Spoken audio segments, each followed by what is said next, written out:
Bonjour, et ben voilà la suite du cours d'algèbre linéaire consacré aux applications linéaires entre espaces vectoriels de dimension finie. Là, on a défini la dernière fois la notion de rang d'une famille de vecteurs et de rang d'une application linéaire.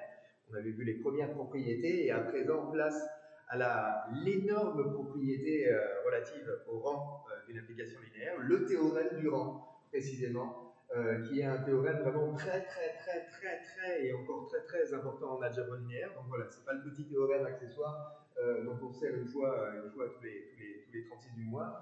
C'est vraiment un résultat particulièrement important. Alors son énoncé est le suivant. On considère deux espaces vectoriels de dimension finie, grand E et grand F. On considère petit f une application linéaire entre ces deux espaces vectoriels. Et ce qu'affirme le théorème du rang, c'est que la dimension de E, c'est-à-dire la dimension de l'espace vectoriel de départ, c'est la dimension de kerf plus la dimension de l'image de f, donc dim kerf plus dimension de l'image de f. Et ce théorème s'appelle théorème du rang parce que vous savez depuis le dernier cours que la dimension de l'image de f, on appelle ça aussi le rang de l'application linéaire f. Ainsi, le théorème du rang peut s'énoncer sous la forme la dimension de E, l'espace vectoriel de départ de l'application f, c'est la dimension de kerf plus le rang de f. Donc voilà pour le théorème du rang, voilà pour un théorème donc particulièrement important. On va voir quelques exemples d'application, quelques conséquences, on n'aura pas le temps en un seul cours de voir toutes les conséquences très spectaculaires de ce théorème d'algèbre linéaire. Alors on va commencer avant toute chose par notre devoir, c'est-à-dire la preuve de ce résultat que voici. Donc preuve du théorème du rang.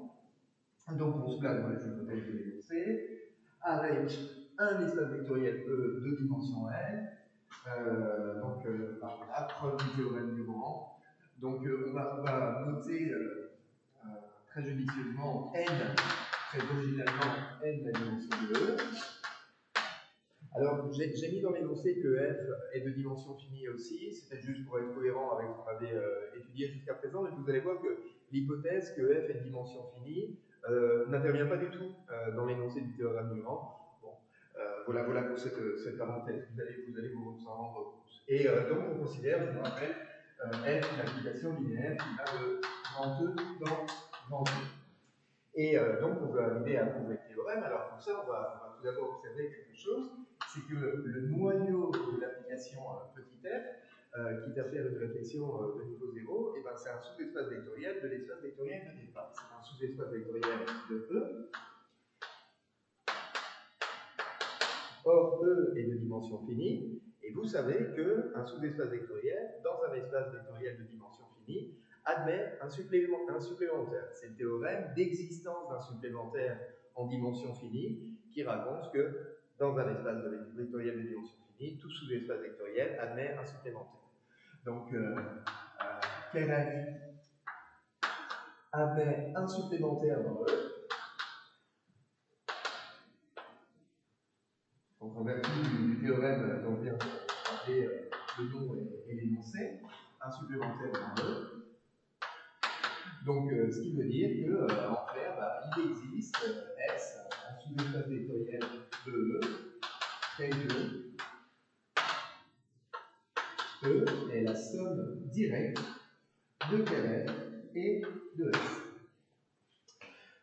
Kerf et S, maintenant, sont des sous-espaces vectoriels de E est dimension finie, donc E aussi, Kerf et S aussi, et donc ils vont admettre des bases. Donc on va en choisir une pour Kerf, et on va en choisir une pour S. Donc notons V1, VP, disons, une base de Kerf, donc V1, VP, comme ceci, V1 jusqu'à VP, une base de Kerf. Et notons W1 jusqu'à Wn-P, une base de S. Comme ça, vous êtes sûr que la dimension de Kerf, si on la note P, ça entraîne que la dimension de S est égale à N-P, puisque S et Kerf sont supplémentaires dans E, donc la somme de leur dimension est égale à la dimension de E. Ce que l'on va essayer de prouver, en fait, c'est que pour arriver à établir le théorème du rang, argument, eh bien en fait, la dimension de l'image de f, c'est la dimension de S, c'est-à-dire que ça va être n-p. En clair, tous les vecteurs qui sont dans le noyau de f vont être perdus en quelque sorte lorsqu'on va considérer leurs images par l'application f. Donc du coup, ne vont rien engendrer du tout dans l'image de f. Et donc, les seuls vecteurs qui vont apporter une contribution à la dimension de l'image de f, c'est ceux qui ne sont pas dans le noyau, et c'est ceux qui engendrent le supplémentaire. C'est ça ce qu'on va essayer de prouver. Bon, alors, donc, on va décrire ce truc-là. Alors, juste une observation, hein, avec ces notations-là, donc la dimension de KLF est égale à P, le P qui est ici, c'est la dimension de KLF, donc la dimension de S, évidemment, c'est N-P. Bien. Alors,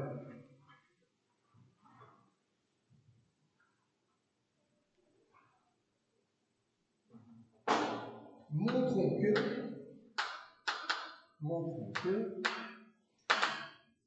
le rang de l'application F, c'est-à-dire la dimension de l'image de F, est égale à N-P, est égale à la dimension de S. Alors, peut-être que je suis allé un peu vite, enfin, j'aimerais juste vous convaincre que ça va donner l'énoncé du théorème du rang. En effet, si cette relation est vérifiée, alors le rang de f sera égal à la dimension de E, qu'on a noté n, moins la dimension du noyau, qu'on a noté p, c'est-à-dire, remis dans l'ordre, le rang de f plus p plus la dimension du noyau donnera la dimension de E. Donc il suffit, si j'ose dire, de prouver ceci. À cette fin, on introduit une nouvelle application linéaire construite à partir de l'application petit f. On construit une application qu'on va appeler phi, et qui va être une application définie sur S, donc sur le supplémentaire que l'on a choisi, le supplémentaire TF que l'on a choisi, à valeur dans l'image de l'application F, et qui a un vecteur V appartenant à S, va associer F de V. Alors, qu'est-ce que c'est que ce machin, en fait? C'est rien d'autre que l'application F, un peu déguisée et un peu tronquée. L'application F, en fait, elle est définie de grand E dans grand F. Et ce qu'on lui fait subir comme transformation ici, c'est une restriction à son ensemble d'arrivée et une restriction à son ensemble de départ. On restreint l'ensemble de départ à S, qui est contenu dans E, et on restreint l'ensemble d'arrivée à l'image de F, qui est contenue dans F. Donc cette application-là, phi, est évidemment bien définie, c'est un premier truc, et puis elle est linéaire de S dans l'image de F. Pourquoi est-elle linéaire cette application? Parce que F, vous voyez, elle est définie à partir de l'application F, qui est une application linéaire par hypothèse, donc elle l'est également.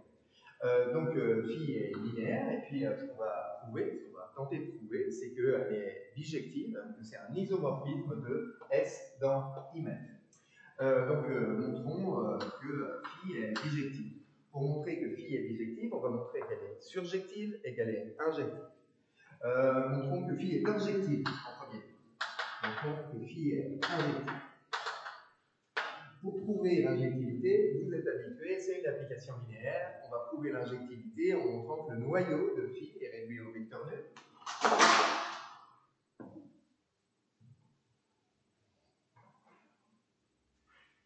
Donc, pour prouver ceci, on prend un vecteur V qui est dans l'espace vectoriel de départ, soit V appartenant à S, et on va supposer que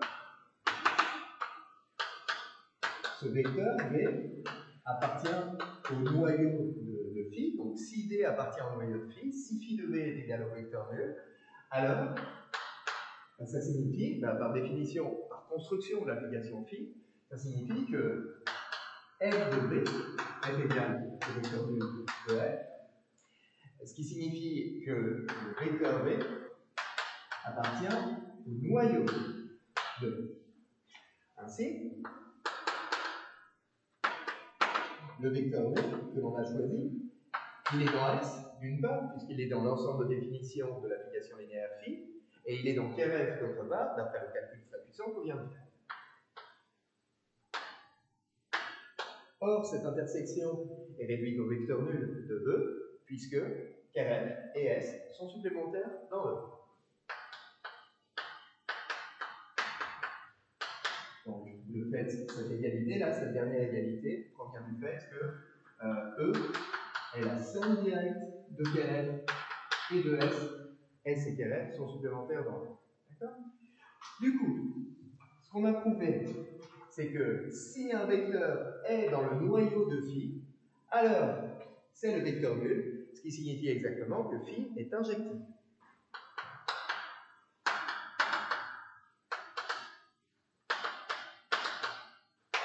Donc phi est injectif. Pour la surjectivité, en fait, il y a un petit piège dans la surjectivité que je vais vous expliquer.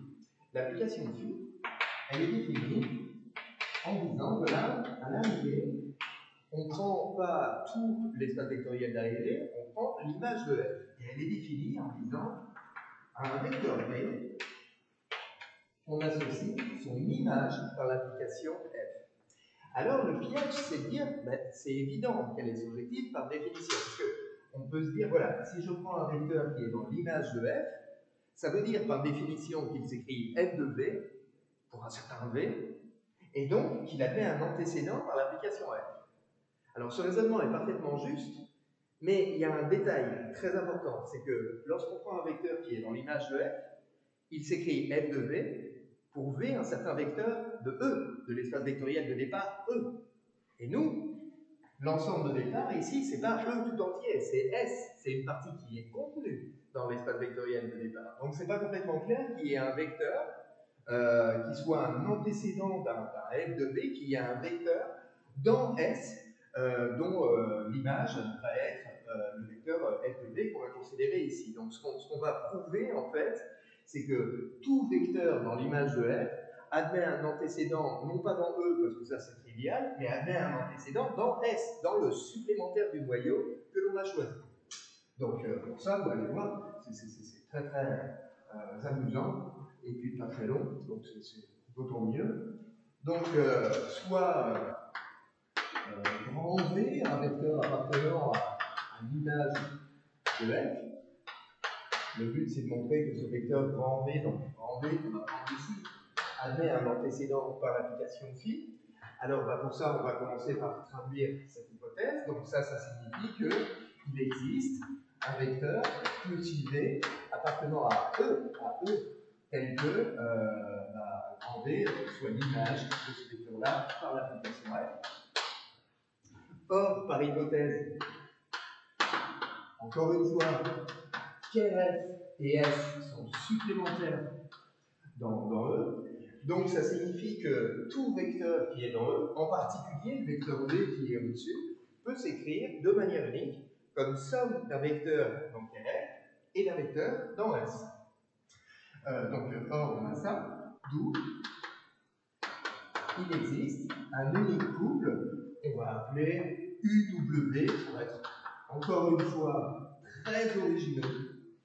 Le premier vecteur étant dans Kerf, le deuxième vecteur étant dans S, tel que le vecteur V soit la somme des vecteurs U et W.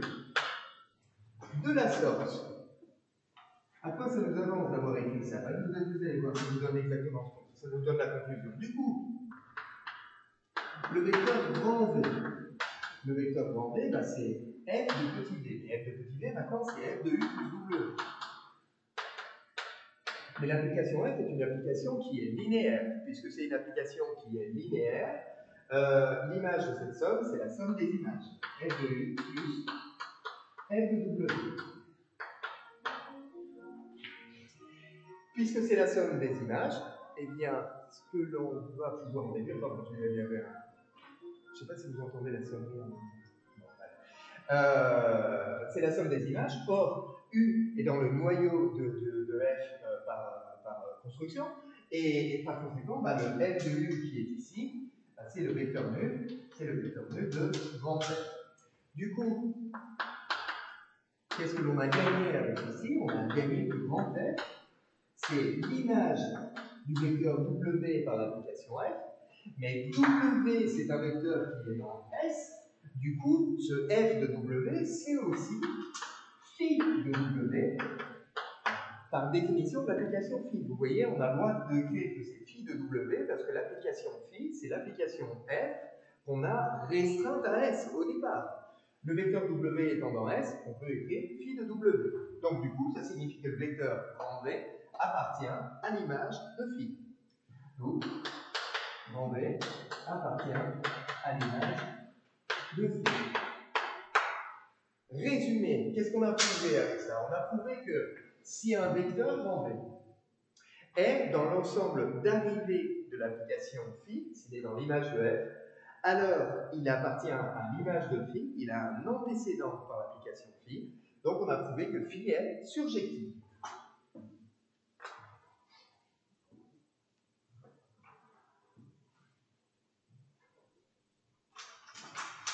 D'où phi est surjectif.